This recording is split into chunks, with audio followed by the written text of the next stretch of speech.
લક્ષ્ય ન્યૂઝ, એક નજર, એક લક્ષ્ય. ભટાસર ગામે કેન્સરની રસીનો મફત વેક્સિનેશન કેમ્પ યોજાયો. શ્રી કડવા પાટીદાર 42 સમાજ એકતા વિકાસ મંચ કલોલના આયોજકત્વ હેઠળ અને 42 સમાજના દાતાશ્રીઓના સહયોગથી ગર્ભાશયના મુખના કેન્સરની રસીનો મફત વેક્સિનેશન કેમ્પ ભટાસણ ગામે યોજાયો હતો. આ કેમ્પ 1 ઓક્ટોબરના રોજ વારાહી માતાજી મંદિર સંકુલ ખાતે આવેલા સંતોકબા સ્મૃતિ હોલમાં સવારે 8 વાગે શરૂ થયો હતો. આ પ્રસંગે ગામની 9 થી 15 વર્ષની ઉંમરની કુલ 58 દીકરીઓએ મફત વેક્સિનેશનનો લાભ લીધો હતો.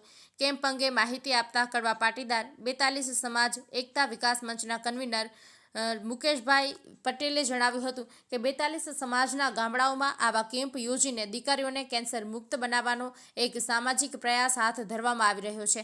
સ્થાનિક ગ્રામજનોએ તથા સમાજના આગેવાનોના સહયોગથી યોજાયેલ આ સેવા કાર્યને સૌએ વખાણ કર્યા હતા. કનુભાઈ પટેલ, મહેસાણા. કડવા પાટીદાર 42 સમાજ એકતા વિકાસ મંચ કલોલ આયોજિત ગર્ભાશયની કેન્સરની રસી બહેનો માટે 9 થી 12 વર્ષની દીકરીઓને આપવા માટે એક કેમ્પનું આયોજન ભટાસણ મુકામે વિજયાદશમીના શુભ દિવસે એટલે કે તારીખ 1/10/2025ને કરવામાં આવેલું. માં વારાહી મંદિરની સામે સંતોકબા હોલની અંદર આજે સારી એવી 58 દીકરીઓએ રસીકરણ વેક્સિનેશન કરવામાં આવ્યું છે. બધી દીકરીઓને વેક્સિનેશન કર્યા પછી ગિફ્ટ પણ આપવામાં આવી છે. તેમાં એકતા વિકાસ મંચના કન્વીનર મિત્રો, ગામના અમારા વડીલો, બહેનો, ભૂલકાઓ બધા જ હાજર રહી અને મોટી સંખ્યાની અંદર આ અમારા શુભ પ્રસંગને ખૂબ જ આનંદમય બનાવે છે. સમાજ દ્વારા આ અભિયાન જે કેન્સરને જડ મૂળથી કાઢવાનું છે એ અભિયાનને વેગ મળ્યો છે. સ્ત્રીઓની અંદર ગર્ભાશયનું કેન્સર એક મોટી જીવલેણ બીમારી છે. એને નાબૂદ કરવા માટે સમાજની અંદર દાતાઓના ડોનેશનથી આ અમારા પ્રસંગને કેન્સરની રસીને સફળતા બનાવવા માટે દાતાએ ખૂબ જ સહકાર આપ્યો છે. દાતા મિત્રનો પણ આપણે આ તબક્કે ખૂબ ખૂબ આભાર માનીએ છીએ.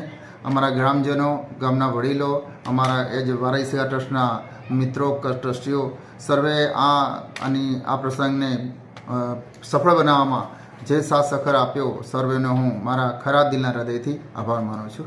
જય હિન્દ. વેક્સિનેશન પ્રોગ્રામની અંદર ભટાસણ ગામની દીકરીઓ તેમજ આજુબાજુના ગામ તેજપુરા, જાસલપુર, ઊંઠવા, ખેરપુર, ઈસપુરા, સુરજ, અલદેસણ આ 8 ગામની દીકરીઓએ આજે ભાગ લીધો છે. દરેકને આપણે ગિફ્ટ આપી છે. બધા જ ખુશાલ થઈ અને અમારા ભટાસણ ગામથી આજે સરસ મજાના પ્રોગ્રામની અંદર હાજરી આપી બધાએ, એ બદલ અમને પણ ખૂબ આનંદ થયો છે. મુકેશભાઈ કે પટેલ, વારાહી સેવા ટ્રસ્ટના પ્રમુખ તરીકે જવાબદારી સંભાળું છું. અમારા ભટાસણ ગામ જોટાણા તાલુકામાં મહેસાણા જિલ્લામાં આવેલું છે. ભટાસણ ગામનો નવરાત્રિ મહોત્સવ એટલે દિવાળી જેવો માહોલ હોય છે. અમારા ગામના કડી, કલોલ, અમદાવાદ કે દેશ વિદેશમાં રહેતા સર્વે બંધુઓ આ નવરાત્રિની અંદર અને દશેરાની અંદર તો ખાસ ભટાસણ આવતા હોય છે. જાણે કે અમારું ભટાસણનું વારાહી ધામ એક મહેસાણા જિલ્લામાં ખૂબ જ પ્રચલિત છે. 9 દિવસના ગરબા હોય. અમારા વડવાની જૂની પરંપરા પણ ઘડુલિયા સિસ્ટમવાળી આજ સુધી અમે જાળવી રાખી છે. રાત્રે બહેનો ગરબા લઈને વારાહીના ચોકમાં આવતા હોય છે. 12 વાગ્યા સુધી ગરબા ઘુમાડતા હોય છે અને 1 વાગ્યા પછી ભાઈઓ અલગથી ગાતા હોય છે. એટલે ભાઈઓ અને બહેનો જે ગાવાનો રિવાજ અમારો વર્ષો જૂનો પરંપરા અમે જાળવી રાખી છે. દશેરાના દિવસ એટલે અમારો એક રામચંદ્રજી ગામમાં આવ્યા હોય એવો એક માહોલ થતો હોય છે. રાત્રે અમદાવાદથી પણ વારાહી રથ અમારા ભટાસણ ગામમાં બધા પદયાત્રા રૂપે ચાલતા આવતા હોય છે. આ વખતે પણ 70 થી 80 જેટલી સંખ્યા પદયાત્રામાં જોડાઈ હતી. દશેરાના દિવસે 9 વાગે માં વારાહીના રથનું ભાવભરી સામયું કરવામાં આવે છે. આ વખતે ડ્રોનથી અમે પુષ્પ વર્ષાનો પણ એક કાર્યક્રમ કરેલો, જે માતાજીના ચોકમાં અને વારાહી રથની ઉપર અને વારાહી મંદિરની ઉપર ડ્રોનથી પુષ્પ વર્ષા કરી અને એક આ નજારો ખૂબ જ અલૌકિક હતો. લોકો જોવા માટે ઉમટી પડેલા.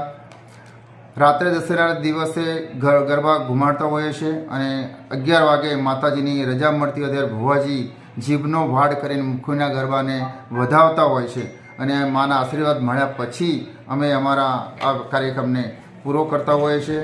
એટલે કે દશેરા એ જ અમારી દિવાળી અને ભટાસણ ગામની ગામતોળાની માતામાં વારાઈને બધા પ્રણામ કરી અને આખું વર્ષ સુખમય જાય એવી પ્રાર્થના કરતા હોય છે. જય વારાઈ.